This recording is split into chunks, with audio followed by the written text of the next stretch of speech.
Crédit en fait, choisit de participer ou pas, hein, sous volontariat, d'arrondir son salaire à l'euro inférieur. C'est-à-dire que on touche 1592,32 €. Et ben les 32 euros, enfin les 32 centimes, on les reverse à une association. Ils sont élus tous les ans et on change tous les ans d'association. Et cette année, en fait, on a récompensé 3 associations, dont 1001 Sourires là sur le secteur. Donc on est très content de pouvoir récompenser. Donc il y a 1053 € là. Vous avez aussi soutenu, fait une convention aussi avec. Faut pas que je dise des conneries, Aurélie m'a dit. Les petits pas dans l'eau, les petits pieds dans l'eau à l'hôpital. Oui. Et suite à ça, les filles qui étaient assignées à la convention ont rencontré une responsable des petits pieds dans l'eau là. Du coup, on les aide là. Oui. Aurélie a fait toute la commande et tout est arrivé des commande de matériel. L'idée, c'est ça aussi, c'est d'aller vers les autres associations. C'est des raccourcis un petit peu pour nous, et puis souvent qui sont à la recherche de financement. Et donc nous, on les accompagne sur ces financements quand ça touche la maladie. Mais à l'hôpital de Vannes, on a du mal à rencontrer des gens responsables. Et là quand ils ont signé la convention, ils ont vraiment ça y est. Voilà, c'est ça. Aurélie et Mariani. Et du coup, ça y est, tout est acheté. Hein. Il y avait un grand paravent. Ça va continuer dans le temps, mais je crois qu'il y en avait pour 700 garder, quoi. Oui. Mais il y en avait pour combien 700 € je crois. Ils ont acheté des livres aussi, des livres pour les parents, pour les enfants qui ont des enfants primaires, et aussi des vêtements, des tout petits vêtements, parce que ça n'existe pas dans le commerce, pour les acheter je sais pas où. Ils ont dû donner les coordonnées. Aussi pour les petits qui décèdent, quoi, pour les habiller. Tricotaient. Oui, c'est ça, il y avait. Oui. Mais des trucs tout petits. Pour les nourrissons. Oui, c'est ça. Les prématurés, les très grands prématurés. Même pour les habiller, parce qu'il y a des bébés qui décèdent malheureusement, et il n'y a rien dans le commerce, quoi. Les bonnets, c'est ça, quoi. Et en plus, donc non seulement il y a une récompense financière, mais vous avez pu en plus aller avoir d'autres. Ça, c'est important. Et on va aller, et puis au-delà du côté financier, c'est aussi alors se faire connaître aussi, mieux, en tous les cas peut-être, pour certains.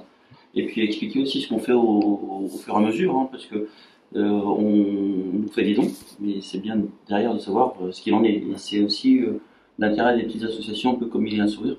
C'est que les gens savent assez facilement. S'ils veulent venir à l'Assemblée Générale, ils peuvent venir. Et puis régulièrement, on fait des points aussi à travers des rendez-vous comme celui-là, mais aussi sur des actions sportives, quoi, en fait. Et l'année dernière que vous avez faite, en fait, les dernières actions que vous avez pu faire Dernières actions, qu'est-ce qu'on a pu faire? Eh ben, tu sais qu'on organise pas grand-chose, non? Non, c'est souvent des... C'est souvent d'autres associations qui organisent et qui reversent. La dernière grosse action, c'était le concert à Saint-Gilles, quand même. On a un fort partenariat justement avec le Crédit Agricole 35. Et c'était au mois de septembre, octobre, je crois. Ouais. Voilà. Donc on organise le concert en 2 étapes. On invite d'abord tous les enfants à venir l'après-midi, y compris les enfants mis à sourire. Donc c'est le concert des enfants, on fait venir un magicien, etc. Chacun donne ce qu'il souhaite. Et puis le soir, c'est le concert plutôt pour les adultes, en fait. Voilà. Donc je ne sais plus combien de personnes on avait, mais pas loin de 500 personnes, je crois. Donc on avait fait le plein. Et c'était où? À Saint-Gilles, à côté de... On a une dans le 35. C'est ça, ouais.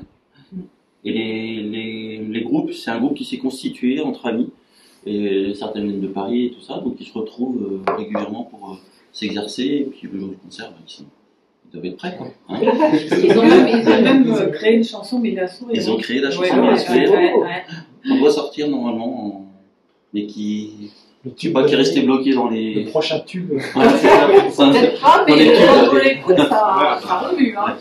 Ouais, ça remue, ouais. Et là, vous êtes combien sur le secteur en bénévole, pour l'association? Au total, on est 10. Okay. Alors là, aujourd'hui, la personne qui était sur le 22 a souhaité arrêter, en fait. Et donc là, sur le 22, aujourd'hui, on n'est pas représenté. On n'a plus de référent. Okay. Donc c'est nous qui allons faire l'intérim un petit peu, en attendant de trouver quelqu'un qui n'est pas... chose facile de recruter en bénévolat, encore moins peut-être dans notre action. Oui, parce qu'il faut rencontrer les familles, les enfants, c'est dur de rencontrer les familles. Donc on est sûr. En fait, vous allez aussi, effectivement, surtout rencontrer les familles, les enfants. Oui, on ne donne pas comme ça, sans savoir. Et du On ne demande pas les ressources, mais voilà, on va rencontrer les familles. Enfin, il y en a une qui va beaucoup, c'est Aurélie. Oui, sur le 35, c'est incroyable, ils ont beaucoup plus de familles en fait que nous sur le 56. Et sur 56, vous déplacez dans quel, à l'hôpital de Vannes, c'est ça? Oui, Vannes, Rennes, autrement, alors 56 c'est principalement Vannes. Sur le 35, c'est l'hôpital Rennes Sud, pour de l'achat de matériel notamment. L'organisation d'animation éventuellement. Le CMPRE aussi. Le CMPRE, donc c'est le. C'est un CAMS aussi, c'est des établissements de l'établissement, c'est plutôt sur le 35, le CAMS. Oui, il y en a même deux, il y en a un sur Redon aussi. Sur Redon, oui, sur le 35. C'est vraiment des enfants qui sont très handicapés. C'est tout ce qui est lié, les structures qui peuvent lier à l'accueil d'enfants handicapés. Et après, on nous fait part aussi de familles qui peuvent avoir aussi des besoins matériels, besoins financiers et autres. Souvent, l'hôpital Sud, l'animatrice de l'hôpital Sud, l'animatrice qu'on parle, on dit non. Si, c'est une animatrice, pour le coup, éducatrice. Éducatrice, oui. Souvent, elle nous envoie des enfants. C'est vrai que le rapprochement avec Rennes est particulièrement historique. Et donc aujourd'hui, on a un bon rapport avec l'hôpital Sud. L'idée, c'était d'y rentrer, et quand on y met les pieds, c'est toujours plus facile, quoi, après derrière. Et puis après, quand on apporte tout ce qu'on apporte, l'année dernière, sur l'ensemble des hôpitaux, c'était 10 000 € qu'on avait financé. Le matériel de loisirs, éducatifs, ou alors éventuellement des draps de bain, des draps de oui, des draps, des trucs de couleur pour les. C'était. On a financé aussi la maison des familles. C'est des détails, mais quand on parle des draps, en fait, nous on apporte de la couleur, en fait. Quand on rentre dans une chambre d'un hôpital, c'est blanc. Alors souvent, on affiche des dessins, des photos, des petites choses comme ça. Du coup, ça met un peu de couleur, mais les draps pour les enfants, c'est aussi important d'avoir aussi des draps. Alors les draps, il faut renouveler, parce que, vous savez, les laveries, là-bas, c'est des grosses machines qui nettoient bien, qui nettoient bien. Donc, donc ça apporte effectivement un peu plus de gaieté que le monde hospitalier traditionnel. On a pu financer des dalles comme ça, qui ont été peintes par des artistes. Et donc c'est dans un couloir qui va au bloc opératoire en fait. Et donc c'est dans l'hôpital actuel de l'hôpital Sud, et ces plaques-là vont être utilisées pour le nouvel hôpital, donc tout va être attaché à Ponchéville en fait. Voilà. Donc l'idée c'était on veut bien aider à financer, mais on va pas les laisser là, quoi. On va les réutiliser derrière. C'est bien. Ça permet de mettre un peu de gaieté, quoi. Oui, c'est ça. Un environnement plus enfantin. Voilà. Tout à fait. Parce que les familles se débattent vraiment dans les galères, c'est fou. Les galères, il y en a qui les cumulent, c'est incroyable, c'est fou. C'est sur leur. Quand on parle de galère, c'est quoi? C'est galère financière, galère personnelle, c'est logique. Souvent, il y a des séparations. C'est aussi, on dirait que ça s'accumule des gens qui n'ont déjà pas les moyens, qui n'ont déjà pas de boulot, et paf, ils ont un gamin, deux gamins. Il y en a qui ont 3 gamins handicapés. Je sais pas comment ils font pour tenir. J'ai souvenir quand j'étais à Paris avec ma fille, quand le médecin m'avait reçu, une des premières choses qu'il m'avait dit, il m'a dit écoutez, dans les situations qu'on rencontre par rapport aux familles qu'on accueille, on retrouve beaucoup de situations, des problèmes financiers. Donc il fallait être assez costaud financièrement, bizarrement. Et puis, comme quoi il n'y a pas que des aides qui tombent, il faut aussi savoir se débrouiller. Et puis l'autre, c'était la séparation. C'était assez souvent le papa qui part. Donc, pour quelle raison, c'était le cas, je parle de ça il y a pratiquement 15 ans. Mais c'est tout ça encore. Ce que j'imagine, quand on a un enfant handicapé, c'est réaménager la maison, refaire. Oui, il y a tout ça. On finance aussi. Il y a des aménagements à faire, l'accompagnement. C'est arrêter de travailler pour s'en occuper aussi. C'est ça. Souvent, la maman arrête de travailler ou voit des deux, mais. C'est l'isolement. C'est ça. Nous, l'intérêt pour nous aussi d'organiser aussi la journée des familles, c'est de les sortir un petit peu de chez eux. 2 fois par an à peu près, on organise une journée des familles. Donc là, cette année, c'était à bord du bateau. Qui faisait la route du Rhum, le lycée Minas-Soulaire. Donc l'idée c'était d'amener les enfants sur le bateau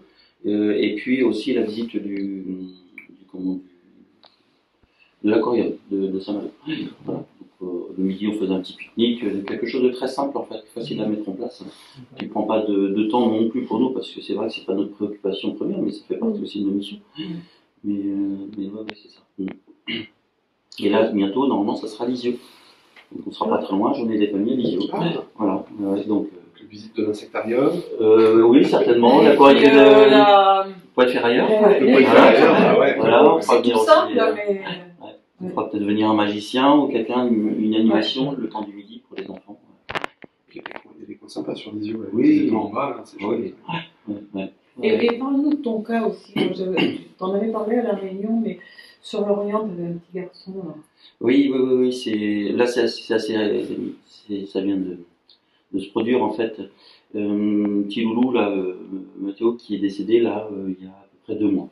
Donc c'est un enfant que j'accompagnais depuis quelques mois. La famille avait un réel besoin d'accompagnement puisque c'était assez compliqué, financier aussi. Donc nous on a pu l'accompagner financièrement notamment pour aller voir son rêve c'était d'aller voir un spectacle au Futuroscope. L'autre rêve c'était d'aller à Montferré. Et puis l'autre c'était le match de foot. Voilà. Enfin c'est pas le match de foot mais c'était de rencontrer des joueurs. Et du coup j'avais téléphoné au FC Lorient qui m'ont réservé une belle surprise puisqu'il est allé à un entraînement un jeudi, il savait pas où il allait. C'était son beau-père qui l'a accompagné et puis en fait il s'est retrouvé au milieu des joueurs du FC Lorient qui lui ont consacré en fait le temps de l'entraînement chacun leur tour un moment pour discuter avec lui. Et donc c'était très rapide. Nous on a fait que le lien. Sur place il y avait un référent du FC Lorient et puis la famille. Donc c'était un super moment, très très bon moment. Et puis après donc malheureusement donc il est décédé. Et on a rencontré quelques complications parce que l'idée c'était qu'il soit donc la cérémonie ait lieu à l'île de Groix et qu'il soit aussi enterré à l'île de Groix. Donc avec sa tante parce que la famille n'avait pas les moyens en fait. Et donc et l'idée il fallait rapatrier le corps. Donc ça s'est fait assez facilement. Mais il fallait aussi que la famille passe le bateau. Enfin, voilà. Et donc il y avait un coût pour ça. Et donc là, il a fallu se battre pour avoir la gratuité. On aurait pu payer, bien sûr. Mais l'idée, je me suis dit à un moment, il ne faut pas non plus qu'on paye tout, quoi. Parce que justement, la région qui finance. C'est le département, c'est le département, non, c'est jusqu'à la région. Donc, je me suis dit, je vais pas lâcher le morceau, je vais aller jusqu'au bout.